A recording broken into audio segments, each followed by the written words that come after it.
दोस्तों आपको यह वीडियो बहुत ही ज़्यादा नॉर्मल वीडियो लग रही होगी, लेकिन यह वीडियो कोई नॉर्मल वीडियो नहीं है। 22 अगस्त 2022 को इस वीडियो को सहारण राज ने रिकॉर्ड किया था।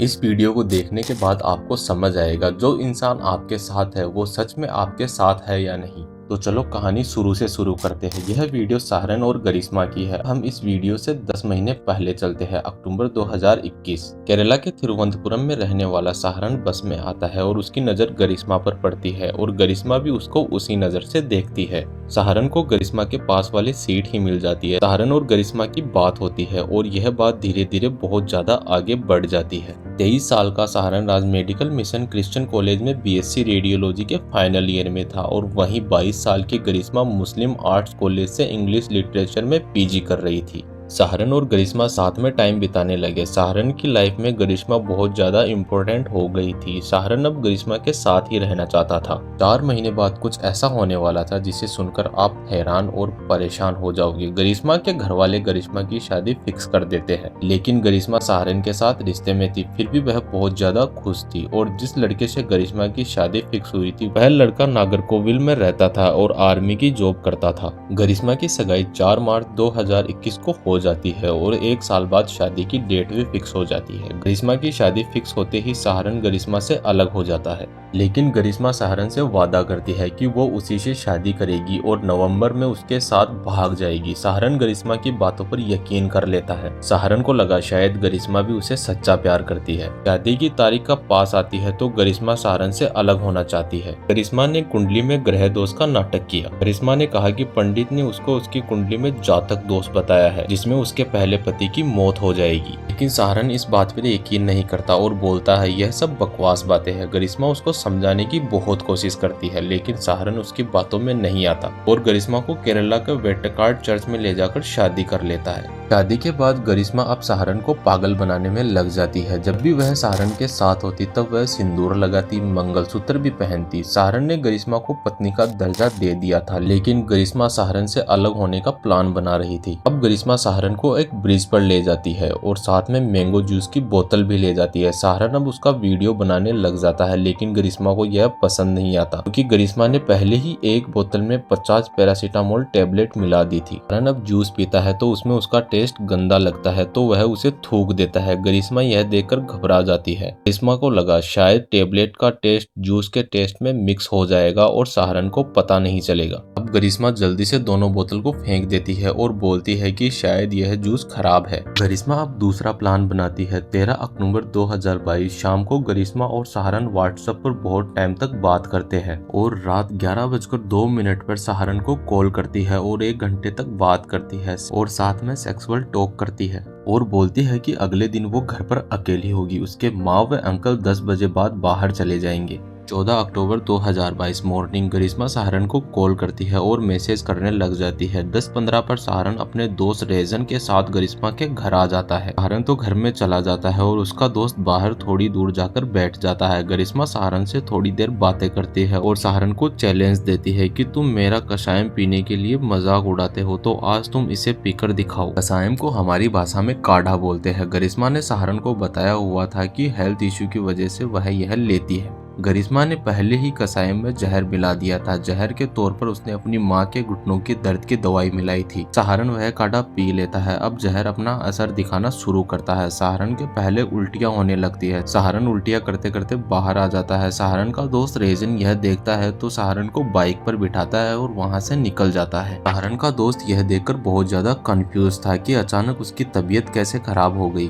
सहारण को दिखाने के लिए उसके परिवार वाले 3 दिन तक हॉस्पिटल बदलते रहते हैं। सहारण जब गरिश्मा के घर से निकलता है तो गरिश्मा का मैसेज आता है। मैसेज में था कि वोमिटिंग होना नॉर्मल है, उसे पीने के बाद मुझे भी वोमिटिंग होती है और सहारण से माफी मांगती है कि यह सब मेरी वजह से हुआ है। यह सारे मैसेज सहारण के घर से निकलने के बाद 12:03 तक किए गए थे। 12:05 पर गरिश्मा सहारण को वीडियो कॉल करने के लिए बोलती है, लेकिन सहारण वीडियो कॉल पर आने से मना कर देता है और बताता है कि वह घर तक आने तक 3 बार ग्रीन कलर की उल्टी कर चुका है। सहारण गरिश्मा से बोलता है कि तुम्हें जो कषायम देता है एक बार उससे बात करो, लेकिन गरिश्मा उसे कुछ नहीं बताती और पूछती है कि क्या तुम्हें हॉस्पिटल में एडमिट कर लिया गया है। अगले दिन 15 अक्टूबर 2022 सहारन गरिश्मा को बताता है कि ना तो वह सही से बोल पा रहा है और ना ही सही से कुछ खा पी रहा है, और बताता है कि मैं अब ना तो कॉल कर पाऊंगा ना ही तुमसे बात कर पाऊंगा। 2 दिन बाद 17 अक्टूबर 2022 सहारन लास्ट मैसेज में बताता है कि उसका मेडिकल कॉलेज हॉस्पिटल में इलाज चल रहा है। 17 अक्टूबर के बाद गरिश्मा के मैसेज तो आते हैं लेकिन सहारन उनका रिप्लाई नहीं देता क्योंकि उसकी तबीयत बहुत ज़्यादा खराब थी। 17 अक्टूबर शाम तक सहारन की तबीयत बहुत ज़्यादा खराब हो जाती है, इसलिए उसे आईसीयू में एडमिट कर देते हैं। सहारन के बड़े भाई सिमोन राज जो आयुर्वेदिक डॉक्टर थे, उन्हें रेजन से कांटेक्ट किया। रेजन ने सिमोन को सारी बात बताई कि कसाइम पीने के बाद से वह वॉमिट करने लग गया है। सिमोन ने सारी बात मेडिकल कॉलेज में बताई, फिर उन्होंने पुलिस को इन्फॉर्म किया। 2 दिन बाद 20 अक्टूबर को जुडिशियल फर्स्ट क्लास के मजिस्ट्रेट के सामने सैरन का स्टेटमेंट रिकॉर्ड किया जाता है। स्टेटमेंट में बताया कि उनकी गर्लफ्रेंड ने उसे कसायम दिया, उसके बाद से उसकी तबीयत खराब हुई। जब सैरन से पूछा जाता है कि क्या आपको किसी के खिलाफ कंप्लेंट दर्ज करवानी है तो सैरन इसके लिए मना कर देता है। 22 तारीख को सहारन के पिता को आईसीयू में जाने की परमिशन मिलती है। सहारन अपने पिता को सारी बात बता देता है, कैसे गरिश्मा के साथ शादी की और वह फिजिकल हुई, क्योंकि सहारन को पता था कि वह अब नहीं बच पाएगा, और बताता है कि गरिश्मा ने कॉल व मैसेज करके उसे पहले तो घर बुलाया और फिर उसे कसायम पिलाया, उसके बाद से उसकी तबीयत खराब हुई। सिमोन अब गरिश्मा को कॉल करता है और उसे दवा के बारे में पूछता है।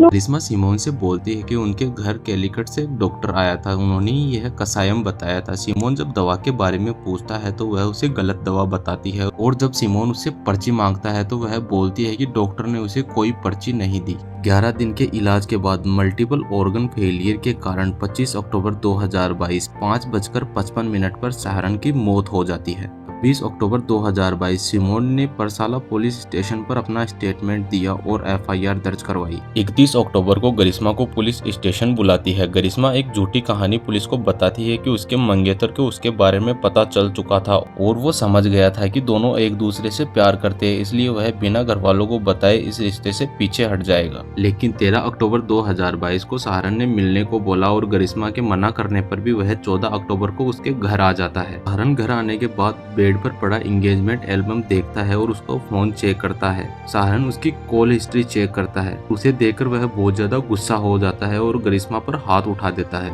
जब गरिश्मा वॉशरूम जाती है तो सहारन बेड पर पड़ी दवा पी लेता है जो गरिश्मा ने अपनी माँ के लिए बनाई थी। पुलिस जब इन्वेस्टिगेशन करती है तो सारी call history, search history, call detail check करती है और गरिश्मा के सामने रखती है तो गरिश्मा घबरा जाती है और अपना गुनाह कबूल कर लेती है। पुलिस ने गरिश्मा के साथ उसकी माँ व अंकल को भी अरेस्ट किया क्योंकि गरिश्मा के पिता ने कहा कि उसकी माँ ने जातक दोष को दूर करने के लिए उसने गरिश्मा का साथ दिया था। के चाचा को सबूत मिटाने के लिए गिरफ्तार किया। पुलिस सारी हिस्ट्री निकालती है और बताती है कि कैसे गरिश्मा ने सहारन को घर पर बुलाया और उसको जहर दिया। 22 अगस्त 2022 को जूस चैलेंज के नाम पर पैरासीटामोल हाई डोज देने की बात गरिश्मा की क्रोम हिस्ट्री से प्रूव हो गई। इसी बीच गरिश्मा नई कहानी बना देती है कि सहारन उसे ब्लैकमेल करता था कि अगर उसने उससे शादी नहीं की तो वह उसकी प्राइवेट फोटोज लीक कर देगा। आखिरकार 111 दिन बाद गरिश्मा को केरला हाई कोर्ट से बेल मिल जाती है। गरिश्मा की मां और चाचा तो कुछ दिन बाद ही बेल पर बाहर आ गए थे। सहारन की फैमिली के लिए यह बहुत बड़ी दुख की बात थी, लेकिन फिर भी सहारन की फैमिली कानूनी लड़ाई लड़ती रही। इसके बाद 95 विटनेस, 323 डॉक्यूमेंट्स, 51 मटेरियल एविडेंस को ध्यान में रखते हुए केरला के एडिशनल सेशन कोर्ट ने एक जजमेंट पास किया। कोर्ट ने पेश किया कि गरिश्मा के पास सहारन को मारने का मोटिव था। उसकी शादी पहले फिक्स हो चुकी थी और वह सहारन से पीछा छुड़ाना चाहती थी, इसलिए कोर्ट बताता है कि यह रेयरेस्ट ऑफ रेयर केस में शामिल होता है। इसलिए आईपीसी के सेक्शन 302 के तहत आरोपी को मौत की सजा दी जाती है और उसके अंकल को एविडेंस मिटाने के लिए 3 साल की सजा सुनाई और मां को बाइज्जत बरी कर दिया गया।